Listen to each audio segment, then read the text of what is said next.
कहीं पर भी एनसीई साथ में हो, एंटी साथ में हो, एलएफ साथ में हो, अगर इनमें से कोई सा भी ए के साथ हो तो ए को आ पढ़ेंगे। जैसे हाफ होता है, पाम होता है, डांस होता है, जैसे आप स्क्रीन पे देख रहे हैं, इनमें से कोई सा भी हो तब भी आपको इंग्लिश नहीं आती है, आप गलत पढ़ते हैं। कई बार ऐसा होता है कि हमें रूल्स बता दिए जाते हैं कि ए के बाद अगर आर होगा तो हम उसे आ पढ़ेंगे, लेकिन जब हम रीडिंग करते हैं तो कई जगह ए को आ पढ़ा जाता है और हमें समझ में नहीं आता कि यहाँ आ क्यों पढ़ा जा रहा है। जैसे फादर है, वहां पर ए को आ क्यों पढ़ा जा रहा है, ब्लास्ट है, बहुत सारी वर्ड मीनिंग है, हमें समझ में नहीं आता कि कोई ऐसा रूल्स पता हो जिससे हमें तुरंत पता चल जाए कि हाँ भाई यहाँ पर आ पढ़ना है। तो क्या ऐसे कोई रूल्स है? हाँ बिल्कुल है। इस वीडियो में आपको फिक्स बताने वाली हूँ कि किस कॉन्सोनेंट के बाद अगर ए होगा तो ए को सिर्फ आ पढ़ना है, और कुछ ऐसे रूल्स भी है जिसमें अगर ए के बाद कुछ वो कॉन्सोनेंट होंगे तो ए को सिर्फ ओ पढ़ा जाएगा। तो ये फिक्स मैं आज आपको बताने वाली हूँ, जिसके बाद आपकी रीडिंग में गलतियां बिल्कुल नहीं होगी, लिखने में भी बिल्कुल गलती नहीं होगी।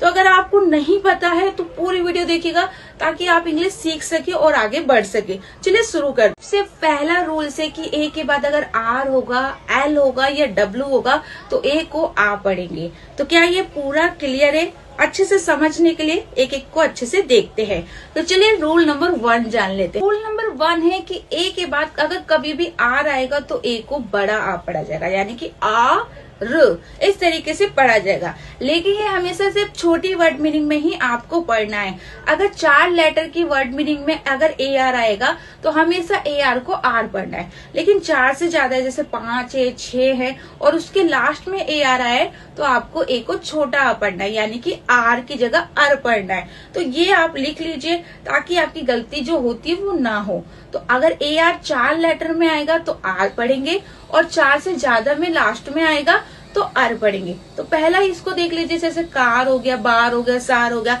और यहाँ पर आपको हमने दिखाया भी है, उसको अच्छे से लिख लीजिएगा। अब आगे देखते हैं रूल नंबर 2। रूल नंबर 2 है कि कभी भी अगर ए के बाद एल होता है तो ए को ओ पढ़ा जाता है, एल को ला पढ़ा जाता है। अगर ये ए डबल एल होगा तभी आपको इसको ओल पढ़ना है। तो जैसे कि कॉल, बॉल, सोल, और आप स्क्रीन पे देख रहे हैं, इसको अच्छे से लिख लीजिए।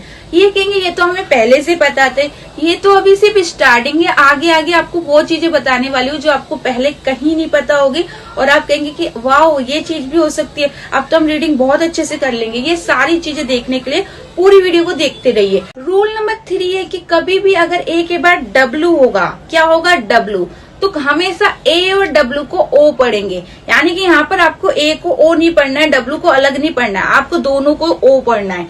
ए डब्ल्यू को दोनों को ओ पढ़ेंगे। तो अगर जैसे कि कहीं पर भी आपको ए डब्ल्यू दिखेगा तो क्या पढ़ेंगे? ओ।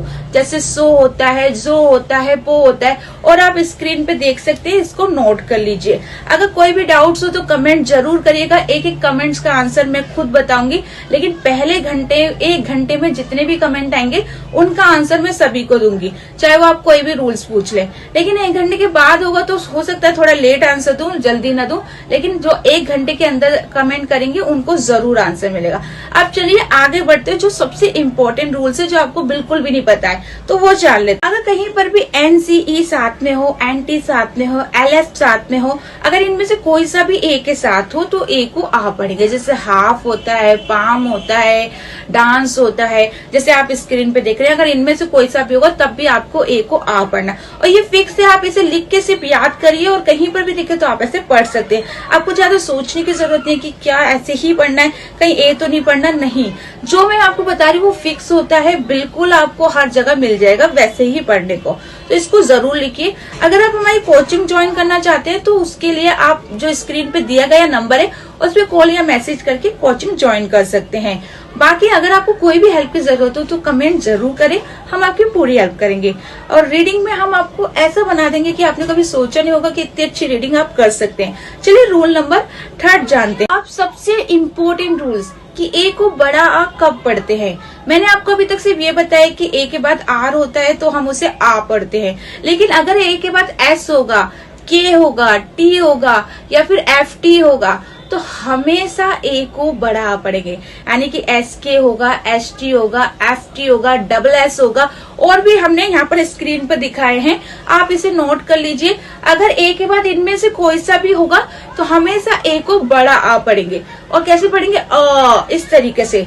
जैसे आक्ष होता है, बाक्स होता है, क्लास होता है, फास्ट होता है। बाकी स्क्रीन पे जो लिखी है उसको प्रैक्टिस करिए। तो यहाँ पर समझ में आया, इसको अच्छे से नोट करिए, इसको समझिए। अगर फिर भी कोई डाउट है तो आप कमेंट कर सकते हैं। अब चलिए ये रूल नंबर 1 है आ का, अब रूल नंबर 2 जान लेते हैं। तो जो भी मैंने सिखाया आपको अच्छे से समझ में आ गया होगा, लेकिन फिर भी अगर कोई डाउट है, नहीं समझ में आ रहा है तो कमेंट कर सकते हैं। अगर आपको कुछ भी पढ़ना नहीं आता है तो आप हमारे चैनल को जरूर सब्सक्राइब करिए, क्योंकि हम अभी स्टार्ट करने वाले हैं 2-3 दिन में, जिसमें बिल्कुल 0 से इंग्लिश सिखाने वाले हैं। और अगर आपको स्पेलिंग लिखना बिल्कुल भी नहीं आता, आप एकदम 0 हैं, तो स्पेलिंग लिखना ऐसा सिखा दूंगी कि कभी भी आप स्पेलिंग में गलती नहीं करेंगे। हमारे पास बहुत सारे ऐसे स्टूडेंट हैं जो हमारी ऑनलाइन क्लासेस लेते हैं और आज उनकी स्पेलिंग बहुत अच्छी है, रीडिंग अच्छी है। मैं आपको किसी दिन वीडियो भी शेयर करूंगी उनकी। तो अगर आप भी चाहते हैं तो कोचिंग ले सकते हैं, लेकिन अगर आप यूट्यूब पे भी सीखना चाहते हैं तो सिर्फ हमारे चैनल को सब्सक्राइब करिए। और आपके लिए ऐसी वीडियो आने वाली है जिसमें स्पेलिंग रीडिंग बहुत अच्छे से मैं आपको लाइव सिखाने वाली हूँ। तो अगर आप चाहते हैं सीखना तो प्लीज सब्सक्राइब करिएगा, शेयर कीजिएगा और लाइक कीजिएगा, ताकि हम आपकी मदद अच्छे से कर सके।